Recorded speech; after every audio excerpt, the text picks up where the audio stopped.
ನಮಸ್ಕಾರ ಸ್ನೇಹಿತರೆ, ನನ್ನ ಯೂಟ್ಯೂಬ್ ಚಾನಲ್ಗೆ ತಮ್ಮೆಲ್ಲರಿಗೂ ಸ್ವಾಗತ. ನೇರವಾಗಿ ವಿಚಾರಕ್ಕೆ ಬರ್ತೀನಿ. ತಾವುಗಳು ಮೊನ್ನೆಯಿಂದ ಒಂದು ವಾರದಿಂದ ಕೆಲವು ಮಾಧ್ಯಮಗಳಲ್ಲಿ ಸರ್ಕಾರದ ಪರವಾಗಿ, ವಿರೋಧವಾಗಿ ಅಥವಾ ನ್ಯಾಷನಲ್ ಪಾರ್ಟಿ ಇವತ್ತೇನು ಕೇಂದ್ರ ಸರ್ಕಾರದ ಪರವಾಗಿರತಕ್ಕಂಥ ಚಾನಲ್ಗಳು ಈ ಥರದ್ದೆಲ್ಲ ಇದೆ, ಕೆಲವು ಜನಗಳಿಗೆ ಗೊತ್ತಿರುತ್ತದೆ. ಅಲ್ಲೆಲ್ಲ ಚಾನಲ್ಗಳಲ್ಲೂ ಬರ್ತಿರ್ತಕ್ಕಂಥ ವಿಚಾರಗಳನ್ನು ನೋಡಿರ್ತೀರಾ. ನಾನು ನೇರವಾಗಿ ಇವತ್ತು ರಾಜ್ಯ ಸರ್ಕಾರದ ಬಗ್ಗೆ ಮಾತಾಡೋಕೆ ಹೋಗ್ತೀನಿ. ಯಾಕೆಂದರೆ ನಾವು ಪತ್ರಿಕೋದ್ಯಮವನ್ನು 4ನೇ ಅಂಗ ಅಂತ ಕರಿತೀವಿ ಪ್ರಜಾಪ್ರಭುತ್ವದ. ಹಾಗಾಗಿ ನಾವು ಆಳುವ ಪಕ್ಷ ಅದ್ಯಾವ್ದಾದ್ರು ಇರಲಿ, ಅದನ್ನ ಕ್ವಶನ್ ಮಾಡಬೇಕಾಗತ್ತೆ. ಅದರ ಕಾರ್ಯವನ್ನು ಸರಿಯಾಗಿ ಮಾಡ್ತಿಲ್ಲ ಅಂತ ಅಂದಾಗ ನಾವು ಕಾನೂನಿನ ಚೌಕಟ್ಟಿನಲ್ಲಿ ಪ್ರಜಾಪ್ರಭುತ್ವದ ಲಿಮಿಟೇಷನಲ್ಲಿ ಕ್ವಶನ್ ಮಾಡಬೇಕಾಗತ್ತೆ. ಯಾಕೆ ಈ ಥರ ನಡೀತಿದೆ ಅನ್ನೋದನ್ನ ನಾವು ಕ್ವಶನ್ ಮಾಡಬೇಕಾಗತ್ತೆ. ಹಾಗಾಗಿ ನಮ್ಗೆ ಯಾರೇ ಇಷ್ಟ ಇರಲಿ ಅಥವಾ ಇಷ್ಟ ಇರದೇ ಇರಲಿ ಅವ್ರನ್ನ ಪರವಹಿಸೋದಾಗಲಿ ಅಥವಾ ಸಂವಿಧಾನಕ್ಕೆ ವಿರುದ್ಧವಾಗಿ ಅವರನ್ನ ವಿರೋಧ ಮಾಡೋದಾಗಲಿ, ಕಾನೂನಿನ ಚೌಕಟ್ಟನ್ನು ಮೀರಿ ವಿರೋಧ ಮಾಡೋದಾಗಲಿ ತಪ್ಪಾಗ್ತದೆ. ಇವತ್ತು ರಾಜ್ಯ ಸರ್ಕಾರದ ಬಗ್ಗೆ ಮಾತಾಡಲಿಕ್ಕೆ ಹೊರಟಿದ್ದೇನೆ. ಯಾಕಂದರೆ ಇದೇ ಸಿದ್ದರಾಮಯ್ಯನವ್ರ ಸರ್ಕಾರ 2013ರಿಂದ 2018ರವರೆಗೂ ಅಧಿಕಾರದಲ್ಲಿದ್ದಾಗ ಆಗಿನ ಸಿದ್ದರಾಮಯ್ಯನವರ ಸರ್ಕಾರ ಬೇರೆ, ಈಗ ಬಂದಿರತಕ್ಕಂಥ ಈಗಿರ್ತಕ್ಕಂಥ ಸಿದ್ದರಾಮಯ್ಯನವರ ಸರ್ಕಾರವೇ ಬೇರೆ ಥರದಲ್ಲಿ ಕಾಣಿಸ್ತಾ ಇದೆ ಸ್ನೇಹಿತರೆ. ಯಾಕೆ, ಏನು ಡಿಫ್ರೆನ್ಸ್ ಆಗಿದೆ ಅಂತ ಕೇಳ್ತೀನಿ. ಅಂದರೆ ಇದಕ್ಕೇನು ಕಾರಣಗಳು? ಇವತ್ತು ಎಲ್ಲ ಶಾಸಕರು, ಕೆಲವೊಬ್ರು ಆಲ್ಮೋಸ್ಟ್ ಶಾಸಕರುಗಳು ಒಬ್ಬೊಬ್ಬರೇ ತಮ್ಮ ಅಸಮಾಧಾನವನ್ನು ಹೊರಹಾಕ್ತಿದ್ದಾರೆ. ಅಂದರೆ BJP ಶಾಸಕರು ಅಸಮಾಧಾನ ಹೊರಹಾಕ್ತಿದ್ರೆ ವಿರೋಧ ಪಕ್ಷದವರು ಅಂತ ಹೇಳ್ಬೋದು.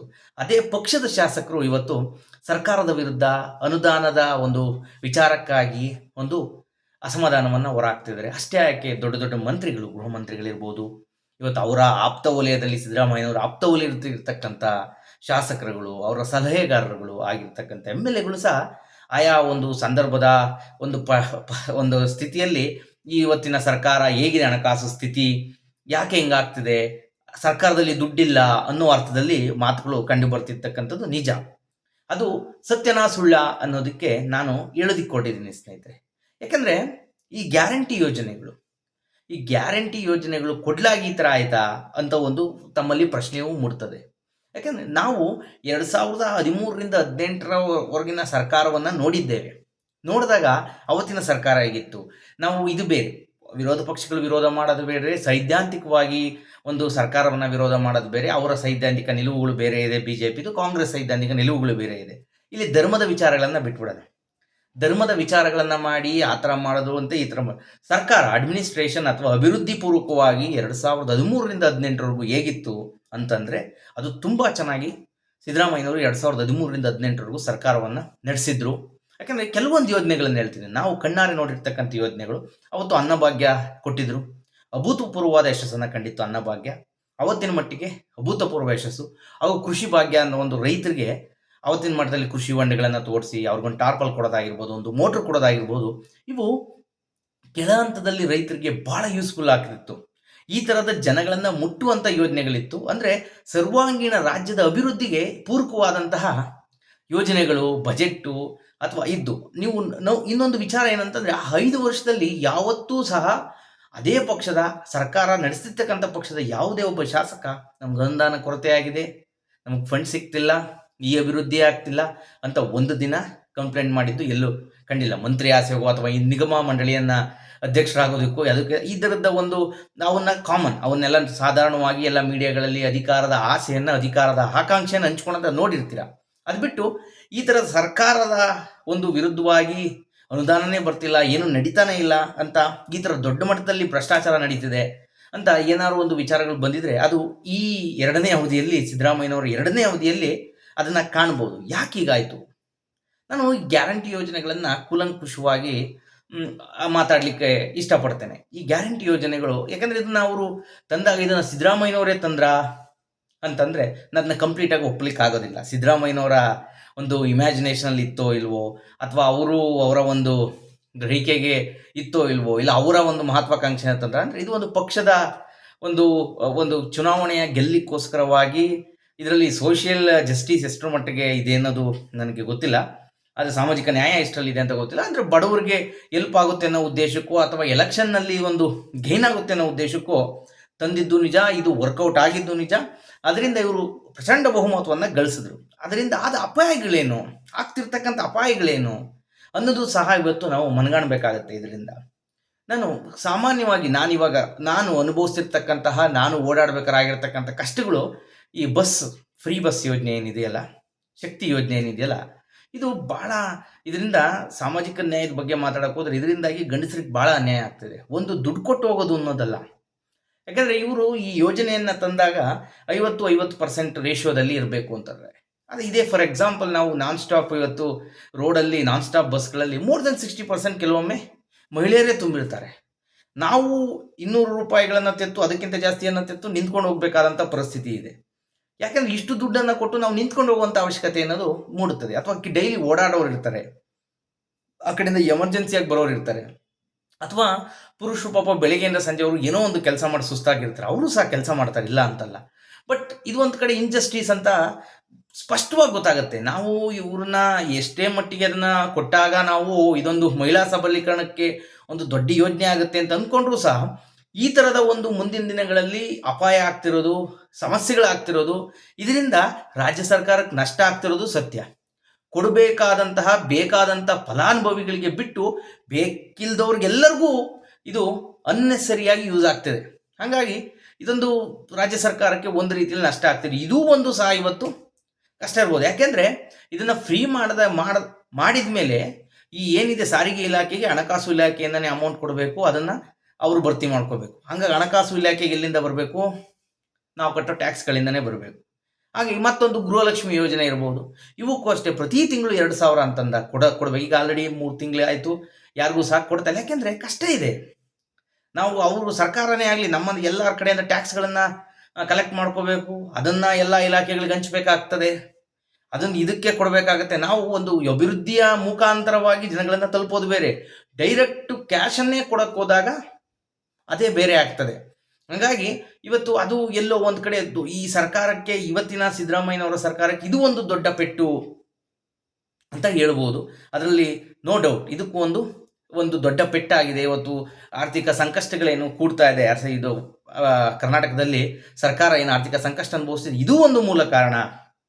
ಹಾಗಾಗಿ ನನಗೆ ಗೊತ್ತಿಲ್ಲ ಇದು ಇನ್ನು ಮುಂದಿನ ದಿನಗಳಲ್ಲಿ ಯಾವ ಮಟ್ಟದ ಒಂದು ಸ್ವರೂಪವನ್ನು ಪಡ್ಕೊಳ್ತದೆ, ಅಥವಾ ಇವತ್ತು ಇವರು ಈ ಯೋಜನೆಗಳನ್ನು ಕೊಡಲಿಕ್ಕೋಸ್ಕರವಾಗಿ ನಾನು ಗಮನಿಸಿದ ಹಾಗೆ, ನಾವು ಯಾಕೆ ವಿರೋಧ ಪಕ್ಷದವರು ಆರೋಪ ಮಾಡೋದು ಬೇರೆ, ನಾವು ಗಮನಿಸಿದ ಹಾಗೆ ಅಗತ್ಯಕ್ಕಿಂತ ಹೆಚ್ಚಾಗಿ ಕೆಲವೊಂದು ಟ್ಯಾಕ್ಸ್ಗಳು ಜಾಸ್ತಿ ಆಗಿದೆ.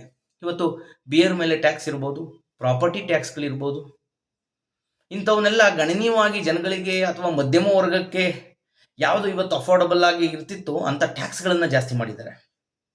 ಹಾಲಿನ ಟ್ಯಾಕ್ಸ್ ಬಿಡಿ, ಹಾಲಿಂದು ಏನೋ ನಾವು ರೈತರಿಗೆ ಹೋಗುತ್ತೆ ಅಂತ ಅಂದ್ಕೊಂಡ್ರೂ ಸಹ ಈ ಬೇರೆ ಟ್ಯಾಕ್ಸ್ಗಳೆಲ್ಲ ಇದೆಯಲ್ಲ, ಇವೆಲ್ಲ ಪ್ರಾಪರ್ಟಿ ಟ್ಯಾಕ್ಸ್ಗಳು ಇವೆಲ್ಲ ಏನಿದೆ ಮಧ್ಯಮ ವರ್ಗಕ್ಕೆ ತುಂಬ ಕಷ್ಟ. ಇವತ್ತು ಯಾರೋ ಒಬ್ಬ ಏನೋ ಒಂದು ಅಬಕಾರಿಯಲ್ಲಿ ಇವತ್ತು ಆಲ್ಕೋಹಾಲಿಕ್ ಎಲ್ಲರೂ ಕುಡಿಯುವಂಥ ಜನಗಳ ಯುವ ಸಮೂಹ ಇದೆ, ಅವ್ರಿಗೆ ಈ ಮಟ್ಟದಲ್ಲಿ ನಾವು 205% ಬೀರ್ ಮೇಲೆ ನಾವು ಎಕ್ಸಸ್ ಡ್ಯೂಟಿಯನ್ನು ಹಾಕಿದ್ರೆ ಯಾವ ಮಟ್ಟದಲ್ಲಿ ಈ ಇಷ್ಟೊಂದು ಟ್ಯಾಕ್ಸನ್ನು ಕಲೆಕ್ಟ್ ಮಾಡಿ ಏನು ಸಾಧನೆ ಮಾಡೋಕ್ಕೆ ಹೊರಟಿದ್ದೀರಾ? ಇದನ್ನು ಒಂದು ಕಡೆ ಆದರೆ, ಇನ್ನು ಜನರಲ್ ಆಗಿ ನೋಡೋದಾದರೆ ಯಾವುದೇ ಥರದ ಅಭಿವೃದ್ಧಿ ಕಾರ್ಯಗಳು 2013ರಿಂದ 2018ರಲ್ಲಿ ಎಷ್ಟು ಸ್ಪೀಡಾಗಿ ನಡೀತಿತ್ತು, ವೇಗವಾಗಿ ನಡೀತಿತ್ತು, ಅದು ಈಗ ನಡೀತಿಲ್ಲ ಅನ್ನೋದನ್ನ ಈ ಸರ್ಕಾರ ಒಪ್ಕೋಬೇಕಾಗ್ತದೆ. ಯಾವುದೇ ಕಾರ್ಯಕ್ಕೂ ನನಗನ್ಸಿದ ಮಟ್ಟಿಗೆ ಫಂಡ್ ಪ್ರಾಬ್ಲಮ್ ಇದೆಯೋ ಅಥವಾ ಶಾಸಕರಿಗೆ ಅನುದಾನ ಕೊರತೆ ಇದೆ ಅಂತ ಅವರೇ ಶಾಸಕರು ಹೇಳ್ತಾ ಇದ್ದಾರೆ. ಹಾಗಾಗಿ ಮೂಲಭೂತವಾಗಿ ಏನಾಗಿದೆ, ಇವತ್ತು ಬೆಂಗಳೂರಿನಲ್ಲಿ ಹೋದ ವರ್ಷದಿಂದ ಇಲ್ಲಿವರೆಗೂ ನಾನು ಕಂಡಂತೆ ಗುಂಡಿಗಳನ್ನು ಮುಚ್ಚೋಕ್ಕಾಗ್ತಾ ಇಲ್ಲ, ಹೊಸ ರೋಡ್ಗಳನ್ನು ಮಾಡೋಕ್ಕಾಗ್ತಾ ಇಲ್ಲ, ಅಷ್ಟೊಂದು ಅಭಿವೃದ್ಧಿಗೆ ವೇಗವನ್ನು ಕೊಡೋಕ್ಕಾಗ್ತಿಲ್ಲ ಈ ಸರ್ಕಾರದ ಕೈಲಿ.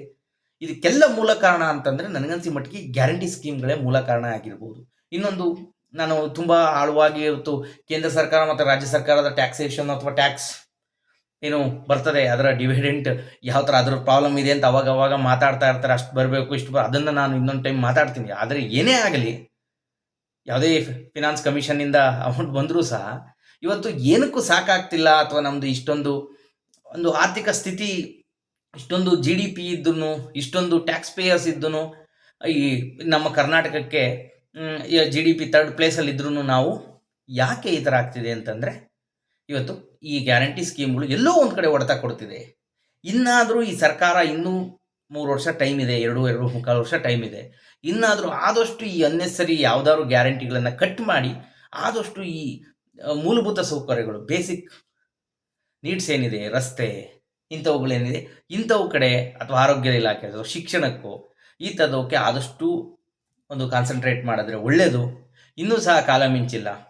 ಹಾಗಾಗಿ ಸರ್ಕಾರಗಳು ಅದನ್ನು ಗಮನಿಸಬೇಕಾಗತ್ತೆ. ಆದಷ್ಟು ತಂಬುಜಗಳನ್ನು ತಾವೇ ತಟ್ಕೊಂಡು ಏನಾಗಿಲ್ಲ, ಕರ್ನಾಟಕದಲ್ಲಿ ಆರ್ಥಿಕ ಪರಿಸ್ಥಿತಿ ಸರಿ ಇದೆ ಅಂತಂದರೆ ಯಾವತ್ತೂ ಗೊತ್ತಾಗಲ್ಲ. ಯಾವತ್ತೂ ಅದರಿಂದ ಏನೂ ಆಗೋದಿಲ್ಲ.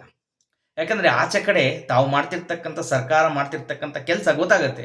ಯಾಕೆಂದರೆ ಇಂದಿನ ಸರ್ಕಾರವನ್ನು ತೋಲ್ಸಿದ್ದು ಅಂತಂದರೆ ಕೊನೆಯ 2 ವರ್ಷ ಕೊರೋನಾ ಆದಮೇಲೆ ಏನಿತ್ತು, ಅಲ್ಲಿ ಅಧಿಕಾರಿಗಳೇ ಮಾತು ಕೇಳ್ತಿರಲಿಲ್ಲ. MLAಗಳು, ಮಿನಿಸ್ಟ್ರುಗಳಿಗೆ ಒಬ್ರಿಗೊಬ್ರಿಗೆ ಕಮ್ಯುನಿಕೇಷನೇ ಇರಲಿಲ್ಲ. ಆ ಥರ ಒಂದು ಕೆಟ್ಟ ಪರಿಸ್ಥಿತಿಯಲ್ಲಿ 1.5-2 ವರ್ಷ ಸರ್ಕಾರ ನಡೀತು, ಅವತ್ತಿನ BJP ಸರ್ಕಾರ. ಆ ಒಂದು ದೃಷ್ಟಿಗೋ ಈ ಗ್ಯಾರಂಟಿ ಯೋಜನೆಗಳಿಂದಾಗೋ ತಮಗೆ ಬಹುಮತವನ್ನು ಕೊಟ್ಟಿದ್ದಾರೆ ಕರ್ನಾಟಕ ಜನತೆ. ಇನ್ನಾದರೂ ಸಹ ಈ ಥರ ತಪ್ಪುಗಳನ್ನು ಅರ್ಥ ಮಾಡ್ಕೊಂಡು ಈಗ ತಪ್ಪುಗಳಾಗೋಗಿದೆ. ಇದನ್ನು ಸರಿಪಡಿಸಿಕೊಂಡು ಯಾವುದೇ ಥರ ಇದರಿಂದ ಮಾತಿಗೆ ತಪ್ಪೋದು ಮತ್ತೊಂದು ತಪ್ಪೋದು ಏನಾಗೋದಿಲ್ಲ. ನನಗಂತೂ ಮಟ್ಟಿಗೆ ಕೆಲವೊಂದು ಗ್ಯಾರಂಟಿಗಳನ್ನು ಕಟ್ ಮಾಡದೇ ಹೊರತು ಇನ್ಯಾವುದೇ ತರಹದ ಒಂದು ಮಾರ್ಗ ಇಲ್ಲ. ಅಥವಾ ಅನ್ನೆಸರಿ ಜನಗಳಿಗೆ ಟ್ಯಾಕ್ಸ್ ಹಾಕಿದ್ರೆ ಇನ್ನೂ ಸಹ ಕಷ್ಟದ ಪರಿಸ್ಥಿತಿಗೆ ದೂಡ್ದಂಗಾಗತ್ತೆ. ಆಲ್ರೆಡಿ ತುಂಬ ಟ್ಯಾಕ್ಸ್ಗಳನ್ನು ಕೆಲವೊಂದಕ್ಕೆ ಹಾಕಿದ್ದೀರಾ. ಹಾಗಾಗಿ ಇನ್ನಾದರೂ ಸಿದ್ದರಾಮಯ್ಯನವ್ರಿಗೂ ತಮಗೆ ಗೊತ್ತಿದೆ, ಫಿನಾನ್ಸ್ ಮಿನಿಸ್ಟರ್ ಆಗಿ ತುಂಬ ಅನುಭವ ಇದೆ. ಹಾಗಾಗಿ ಎಲ್ಲ ಶಾಸಕರುಗಳಿಗೆ ಅನುದಾನಗಳನ್ನು ಇವತ್ತು ಕೆಳಮಟ್ಟದಲ್ಲಿ ಇರ್ತಕ್ಕಂಥ ಕೆಲವೊಂದು ಕ್ಷೇತ್ರಗಳನ್ನು ಅಭಿವೃದ್ಧಿ ಮಾಡಬೇಕು ಅಂದರೆ ಅಲ್ಲಿಗೆ ಅನುದಾನಗಳನ್ನು ರಿಲೀಸ್ ಮಾಡಬೇಕಾಗ್ತದೆ.